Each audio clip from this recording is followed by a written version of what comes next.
উত্তাপ ছড়াচ্ছে মৌলভীবাজারের জুড়ি উপজেলা নির্বাচন। প্রতীক বরাদ্দের পরদিনই চেয়ারম্যান প্রার্থী আলী হোসেনের ওপর হামলা হয়েছে অভিযোগের তীর আরেক চেয়ারম্যান প্রার্থীর বিরুদ্ধে।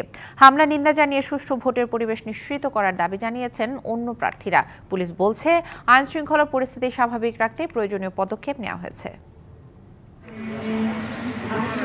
প্রথম ধাপে ভোট হচ্ছে মৌলভীবাজারের ৩ উপজেলায়, তবে সবচেয়ে বেশি আলোচনায় জুড়ি।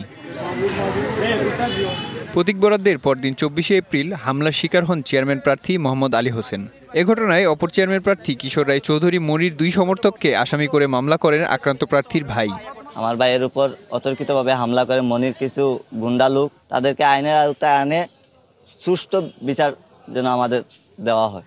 তবে অভিযোগ অস্বীকার করে চেয়ারম্যান প্রার্থী মনির দাবি, আলী হোসেন তার পারিবারিক কলহের জেরে হামলার শিকার হন।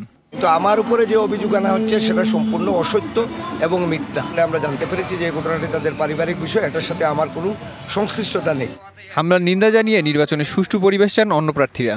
আমাদের একজন ক্যান্ডিডেট, তাকে প্রতীক নিয়ে ঝগড়া করে তাকে কিডন্যাপ করার চেষ্টা করা হয়েছিল।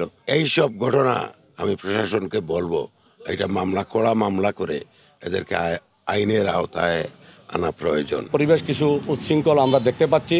আমি সবাইকে অনুরোধ জানাবো, আমরা সবাই শান্তি শৃঙ্খলা বজায় রেখে একটি উৎসবমুখর পরিবেশে আমরা এই ভোট উৎসবটি করতে চাই। হামলার ঘটনায় দুজনকে গ্রেপ্তার করে পুলিশ বলছে, নির্বাচনে শান্তি শৃঙ্খলা বজায় রাখতে প্রয়োজনীয় ব্যবস্থা নেওয়া হয়েছে।